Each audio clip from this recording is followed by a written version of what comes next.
Hello everyone, class 11 এর ছাত্ররা, বিশেষ করে যারা সেমিস্টার 2 এ ম্যাথমেটিক্সের জন্য পড়াশোনা শুরু করেছো, তাদের অবশ্যই জানা উচিত যে টোটাল সেকেন্ড সেমিস্টারে যে চ্যাপ্টারগুলো আছে সেই চ্যাপ্টারগুলোর মধ্যে কোনটা কত মার্ক আসবে তোমাদের।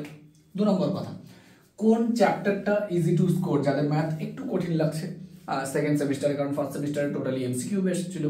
সেকেন্ড সেমিস্টারে যাদের ম্যাথ যেহেতু একটু বড় করতে হবে, কোনটা একটু কঠিন, মানে একটু যদি কঠিন লাগে তো কোনটা সহজে স্কোর করা যায় এটা জানবো। কোনটা ইউজফুল হবে ক্লাস 12 এ, যেটা প্রচুর ইম্পর্টেন্ট জিনিস তোমাদের জন্য। যে ইউজফুল এই যে চ্যাপ্টারগুলো আছে, 12-13টা ইম্পর্টেন্ট চ্যাপ্টার আছে, বড় বড় চ্যাপ্টারগুলো, সেই চ্যাপ্টারের মধ্যে কোন চ্যাপ্টারটা তোমাদের অবশ্যই করা উচিত যেটা ক্লাস 12 এ কাজে লাগে। আর একটা জিনিস, অনেক স্টুডেন্ট শুধু ক্লাস 12 এ না, এরপরে জয়েন্ট দেবে, মানে WBJEE দেবে। এই জয়েন্ট দেওয়ার জন্য তোমাদের কোন চ্যাপ্টার অবশ্যই পড়তে হবে যেন জয়েন্টে তোমাদের হেল্প হয়। এই সবগুলো জিনিস জানবে এই ভিডিওটার মাধ্যমে। 10 মিনিটও সময় লাগবে না, আই হোপ যাতে না লাগে 10 মিনিটের আগেই শেষ করে দেবো। এর মধ্যে তুমি কত মার্ক নাম্বার ডিস্ট্রিবিউশন জানবে, কোনটা কত তাড়াতাড়ি স্কোর করা যাবে, কোন চ্যাপ্টারের উপর গুরুত্ব দেওয়া উচিত যদি তোমরা ক্লাস 11 এ ফোকাস করো, 12 এ ফোকাস করলে কোন চ্যাপ্টারগুলো ভালো করে অবশ্যই পড়তে হবে, বা কোন চ্যাপ্টারগুলো না পড়লেও চলবে, বাদ দিলেও চলবে, সবকিছু এভরিথিং। এবং জয়েন্টের জন্য, WBJEE-র জন্য বা যেই মেন্সের জন্য কোন চ্যাপ্টারগুলো অবশ্যই দরকার সেটা হচ্ছে শিখবো আমরা। চল, সবার প্রথমে আমরা যদি দেখি তো টোটাল মোটামুটি 12টা চ্যাপ্টার ইম্পর্টেন্ট আমরা পড়বো এখানে, 12টা চ্যাপ্টার, ঠিক আছে। এই 12টা চ্যাপ্টারের মধ্যে কোন চ্যাপ্টারে কত মার্ক আসবে সেটা আগে দেখে নিই। তো গাণিতিক কারণ তত্ত্ব এখানে 3 নাম্বার তোমাদের আসবে। দ্বিপদ প্রক্রিয়া, যেটা এখানে 6 মার্ক আসবে একটা চ্যাপ্টারে। অনুক্রমের শ্রেণী এখানে 6 মার্ক আসবে। ব্যাপারটা হচ্ছে দ্বিপদ প্রক্রিয়া আর গাণিতিক কারণ তত্ত্ব একটা একটা করে চ্যাপ্টার। অনুক্রমের শ্রেণীর মধ্যে একটা চ্যাপ্টার না, এখানে একাধিক চ্যাপ্টার আছে, যেরকম সমান্তর প্রগতি একটা চ্যাপ্টার, গুণোত্তর প্রগতি একটা চ্যাপ্টার, বিপরীত প্রগতি ওটা পড়তে হবে না তোমাদের। তো এখানে কিন্তু এখন বেশি চ্যাপ্টার আছে, 3টির মতো চ্যাপ্টার পড়তে হবে তোমাদের। যাই হোক, তো এখানে এই নিয়ে তোমাদের যে বীজগণিত পোর্শনটা আছে, এই বীজগণিত পোর্শনে তোমাদের কিন্তু টোটাল 15 মার্কস তোমরা দেখতে পাচ্ছ, ঠিক আছে। নেক্সট যেটা সেগমেন্ট, সেই সেগমেন্টটা হচ্ছে আমাদের, এটা 2D সেগমেন্ট। এটা হচ্ছে আমাদের বীজগণিত সেগমেন্ট, এইটা হচ্ছে আমাদের 2D সেগমেন্ট। এই টোটাল সেগমেন্টটাকে বলছে 2D সেগমেন্ট, এই অবধি। এটাও তোর মধ্যে ইনক্লুড আছে 3Dটাও, বাট জ্যামিতি পোর্শন যে অংশটা তোমাদের। তো জ্যামিতি পোর্শনে যদি দেখা যায় টোটাল তোমাদের মার্কস কত থাকছে, তো টোটাল তোমাদের মার্কস এখানেও থাকছে 15, ঠিক আছে। টোটাল এখানেও তোমাদের 15 মার্ক থাকবে জ্যামিতি পোর্শনটাতে। এবার এই জ্যামিতি পোর্শনে দেখো অনেকগুলো চ্যাপ্টার। প্রথম যে চ্যাপ্টার আছে, এই চ্যাপ্টারের মধ্যে দ্বিমাত্রিক জ্যামিতির বেসিক জিনিসগুলো থাকবে। এখানে প্রথম চ্যাপ্টারে যে দুটো জিনিস স্পেশালি অবশ্যই পড়বে, সেটা হচ্ছে সঞ্চার পথ বলে যেই প্রশ্নগুলো, সঞ্চার পথের প্রশ্ন তোমাদের অবশ্যই আসে। এবং আরেকটা যেটা জিনিস, সেটা হচ্ছে যে যখন অরিজিন ট্রান্সফার হবে, ঠিক আছে, ট্রান্সফারিং এর অঙ্ক, অরিজিন ট্রান্সফার দেখবে বলছে কোনো একটা বিন্দুকে অন্য একটা জায়গায় সরিয়ে নিয়ে গেল, এই কোশ্চেন কি হলো, এই দুটো টাইপের অঙ্ক অবশ্যই এখান থেকে ভালো করে নেবে। সরল রেখা থেকে তোমাদের স্পেশালি 5 নম্বর থাকবে, শুধু সরল রেখা চ্যাপ্টার থেকে, যদিও সরল রেখা চ্যাপ্টার একটা মাত্র না, 2-3টে চ্যাপ্টারের কম্বিনেশন সরল রেখা চ্যাপ্টারের মধ্যে। বাকি যে চ্যাপ্টারগুলো আছে, বৃত্ত, অধিবৃত্ত, উপবৃত্ত, পরাবৃত্ত এবং 3D, এই সব মিলে কিন্তু তোমাদের 10 মার্ক থাকবে, এই মিলে 15 নম্বর। তার মধ্যে এটাও ইনক্লুড করে নাও, এর প্রশ্নটা এর সঙ্গে অনেক সময় ইনক্লুড করে দেয়, সরল রেখার সঙ্গে ওর সঞ্চার পথের আইডিয়া। এবার সঞ্চার পথের সঙ্গে সরল রেখা যেটা, সেটা কিন্তু প্রশ্নের জন্য প্রচুর ইম্পর্টেন্ট। তো এটা গেল। লাস্ট যেটা সেগমেন্ট, সেই সেগমেন্টে হচ্ছে প্রবাবিলিটি এন্ড স্ট্যাটিস্টিক্স, আর এখানে তোমাদের থাকছে 10 মার্ক, আর এই নিয়ে টোটাল হচ্ছে তোমাদের 40 মার্ক। 15, 15, 10, ক্যালকুলাসে কিছু থাকছে না। এবার তার মধ্যে সম্ভাবনা চ্যাপ্টারেই 7 মার্কের মতো থাকবে, আর এটাতে মোটামুটি 3 মার্কের একটা কোশ্চেন থাকবে, যেটা হচ্ছে রাশিবিজ্ঞান চ্যাপ্টার। ওই যে তোমরা মিন, মোড, মিডিয়ান এগুলো যে পড়েছিল, মানে তোমরা এই ক্লাস 10-এও পড়েছো এই জিনিসটা, এই যে ব্যাপারটা। এবার সম্ভাবনা, এখানে একটা নতুন জিনিস চলে আসছে, যেটা তোমাদের খুব ভালো করে পড়তে হবে। নাম্বারও বেশি আছে, দেখো 7 নম্বর, আর একটাই মাত্র চ্যাপ্টার আছে, ইজিলি পড়তে পারবে। ক্লাস 12-এ বেশি আছে, ক্লাস 12-এ দুটো চ্যাপ্টার পড়তে হবে তোমাদের, প্রবাবিলিটি, তার সঙ্গে আনুষঙ্গিক আরো আছে। যাক, তো দেখবে এইবার এই চ্যাপ্টারগুলোর মধ্যে কোন চ্যাপ্টারটা আমি বলবো ইজি টু ইউজ, মানে ইজি টু স্কোর হবে। 1 নম্বর যে চ্যাপ্টারটা, সেটা কি easy to score chapter? Yes, class 11 এর জন্য এটা ইজি টু স্কোর চ্যাপ্টার। অবশ্যই ক্লাস 11-এ এই 3 মার্ক আছে, তুমি যদি 3টে নিয়ম আছে, 3টে নিয়ম শিখে যাও, 3 মার্ক তুমি পাবে, ঠিক আছে। ক্লাস 12 এর জন্য কি খুব বেশি ইউজফুল? খুব বেশি না, মোটামুটি ইউজফুল। তাহলে আমি ইউজফুলের দিকে টোটাল 5টা স্টার আমি মার্ক করব। তার মধ্যে আমি যদি বলি এই চ্যাপ্টারটা ক্লাস 12 এর জন্য কতটুকু ইম্পর্টেন্ট, আমি যদি স্টার দিয়ে দেখাই, তাহলে আমি বলবো এই চ্যাপ্টারটা ক্লাস 12 এর জন্য 1টা স্টার ইম্পর্টেন্ট, কারণ তোমাকে শুধু নিয়মটা জানতে হবে, আর কিচ্ছু দরকার নেই ক্লাস 12 এ পাওয়ার জন্য। জেইর জন্য বা WBJEE-র জন্য কি এই চ্যাপ্টারটা ইম্পর্টেন্ট? একদমই না। জেইই বা WBJEE-র জন্য এই চ্যাপ্টারটা একদমই ইম্পর্টেন্ট না। তবে আমি এখানে যদি দুটো স্টার দিই, দরকারও নেই যদিও একটা স্টার, এটা একটা স্টারও পাবে না, ঠিক আছে? তাহলে এখানে দরকার নেই। যেই বা WBJEE-তে এই চ্যাপ্টার আসে না, তেমন কিছুই দরকার নেই, কারণ এখানে প্রশ্ন হয় সব বড় প্রশ্ন, এখানে MCQ বেস ফরম্যাট হয় না, এই জন্য যেই বা WBJEE-তে সব MCQ ফরম্যাটে, বুঝতেই পারছো।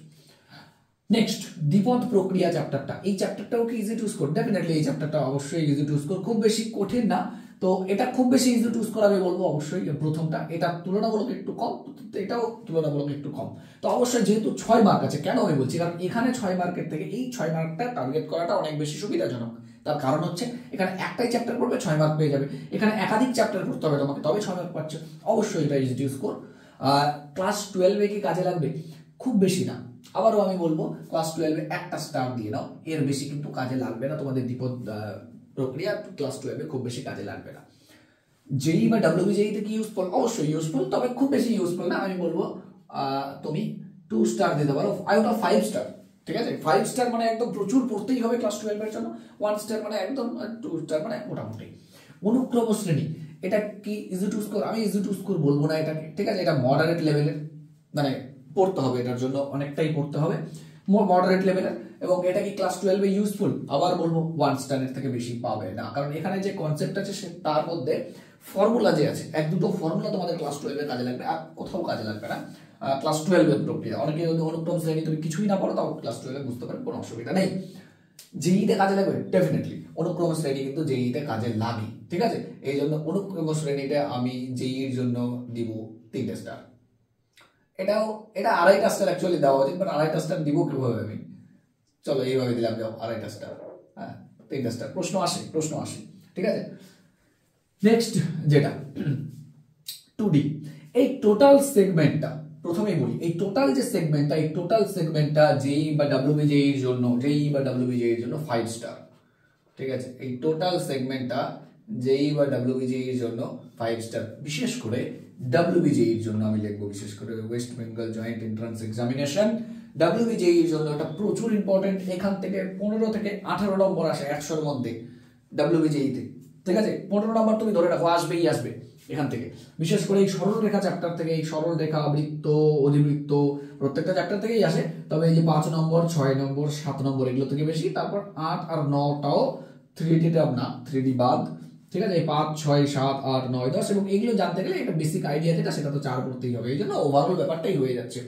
এখানে কিন্তু 5 স্টার, বুঝতে পেরেছো? এটা কি ইজি টু স্কোর? কোন চ্যাপ্টার ইজি টু স্কোর বলবো, কোন চ্যাপ্টার না। আমি বলবো এটা খুব বেশি ইজি টু স্কোর না, বাট তুমি যদি পড়ো আমি তোমাকে অবশ্যই সাজেস্ট করবো, শুধুমাত্র তুমি যদি ক্লাস 11-এর জন্য পড়ো তাহলে একদম বেসিক, মানে ম্যাথে যারা ভালো না তাদের জন্য বলছি, আর ম্যাথে যারা ঠিকঠাক তাদের তো সবই পড়তে হবে। তো তারা অবশ্যই দেখো, প্রথম চ্যাপ্টারটা তো পড়বে, প্রথম চ্যাপ্টারটা অবশ্যই ইজি টু স্কোর, দ্বিতীয় চ্যাপ্টারটা সরল রেখা অবশ্যই ইজি টু স্কোর, বৃত্ত অবশ্যই ইজি টু স্কোর। এবার বাকি যে 3টে চ্যাপ্টার আছে, আমি বলবো অধিবৃত্ত পার্টটা অবশ্যই পড়বে, 7 নম্বর চ্যাপ্টারটা পড়বে, কারণ 7 নম্বর চ্যাপ্টার থেকে প্রশ্ন আসবে। 8, 9 পরের দিকে ছাড়লেও ছাড়তে পারো, আমি সাজেস্ট একদমই করবো না, কারণ JEE বা WBJEE-তে কিন্তু তোমার কাজে লাগবে। এবার যদি বলি আচ্ছা এটা কি ক্লাস 12-এ খুব বেশি ইউজফুল? না, এটা ক্লাস 12-এ খুব বেশি ইউজফুল হবে না, তবে তুলনামূলক কনসেপ্টগুলো কাজে লাগবে। ক্লাস 12-এ যেহেতু 3D অ্যান্ড ভেক্টর আছে, আমি এটাকে 2 স্টার দিব ক্লাস 12-এ ইউজফুলের দিক থেকে। এই টোটাল পার্টটাকে 2 স্টার দেবো, 2.5 স্টার অ্যাকচুয়ালি দেওয়া উচিত, বাট চলো 2.5 স্টার কি করে দেবো, চলো দেওয়া হলো। এবার নেক্সট হচ্ছে রাশিবিজ্ঞান অ্যান্ড সম্ভাবনা। তো আমি কি বলবো, ক্লাস 12-এ খুব বেশি ইউজফুল হবে। তো রাশিবিজ্ঞান যেটা, এটা ইজি টু স্কোর, মডারেট আর কি, ইজি টু স্কোর মানে একটু বোরিং অঙ্কগুলো, এটাই বলবো, কিছু না। সম্ভাবনা ইজি টু স্কোর না, ইজি টু স্কোর তো না, তবে খুব ভালো করে যদি পড়ো অ্যান্ড ডিপ কনসেপ্ট যদি তোমার থাকে তাহলে অবশ্যই এটাও ইজি টু স্কোর হবে, সম্ভাবনা চ্যাপ্টারটা। আর আমি অবশ্যই বলবো এইটা এখানে ফোকাস করার থেকে এইটাতে ফোকাস করা অনেক বেশি কাজে দেবে। তুমি চাইলে এটাকে ইগনোর করো, কোনো অসুবিধা নেই, বাট সম্ভাবনা অবশ্যই পড়বে। প্রবাবিলিটি ছোট চ্যাপ্টার আছে তোমাদের ক্লাস 11-এ, 7 মার্ক আছে, ক্লাস 12-এ কাজে লাগবে, ডেফিনেটলি কাজে লাগবে। ক্লাস 12-এ সম্ভাবনা ডেফিনেটলি কাজে লাগবে, কারণ ক্লাস 12-এ তোমাদের আছে সম্ভাবনা। 4 স্টার দেবো, 5 স্টার না। অনেকে ক্লাস দেখা যায় যে ক্লাস 11-এ পড়েনি, বাট তাও 5 স্টার না হলেও 4 স্টার অবশ্যই যোগ্য। ক্লাস 12-এ ইউজফুলনেসের দিক থেকে অবশ্যই খুবই কাজে লাগবে। আমাদের JEE WBJEE-তে কাজে লাগবে, অবশ্যই JEE WBJEE-তেও কিন্তু 4 স্টার এটা পাবে, 5 স্টার পাবে না, কারণ যেটা 2Dর মতো ইম্পর্টেন্ট না JEE বা WBJEE-এর জন্য, বাট প্রবাবিলিটি থেকে প্রশ্ন আসবে এটুকু গ্যারান্টি। ওই জন্য 4 স্টার তো বটেই, 5 স্টার না হলে। আই হোপ তোমরা বুঝতে পারলে, একটা আইডিয়া পেলে যে কত নাম্বার আছে, কি কি চ্যাপ্টার্স আছে, কতগুলো আছে, কোনটা খুব সহজেই স্কোর করতে পারবে যদি ক্লাস 11 এর দিকে যাও, এবং যারা ম্যাথমেটিক্সে অতটা টার্গেট করছো না তারা কোন কোন চ্যাপ্টার পড়তে পারো যেন তুমি একটা ঠিকঠাক নাম্বার পেয়ে যাও। ক্লাস 12 কোনগুলো বেশি ইউজফুল, যারা ক্লাস 12 টার্গেট করবে ম্যাথমেটিক্স অ্যান্ড যেই বা ডাব্লিউবিজেই যারা টার্গেট করবে তাদের জন্য কোনটা বেশি করে পড়তে হবে লিখে নাও, কোনটা বেশি করে পড়তে হবে। প্রবাবিলিটি এখানকার একদম দারুণভাবে পড়তে হবে, তার সঙ্গে এই টোটাল পার্টটা ভালো করে পড়তে হবে। তার মানে দেখছি সেমিস্টার 2 এ যেগুলো আছে সেগুলো কিন্তু যেই বা ডাব্লিউবিজে এর জন্য প্রচুর ইম্পর্টেন্ট। আই হোপ বুঝতে পারলে। অ্যান্ড এইগুলো, এই ভিডিওটা যেটা আছে এটা কমপ্লিট প্যাকেজ, যেটা ক্লাস 12 এন্ড সব কিছু। ভালো লাগলে লাইক করবে, ঠিক আছে? নেক্সট আরো আসতে চলেছে, চলো।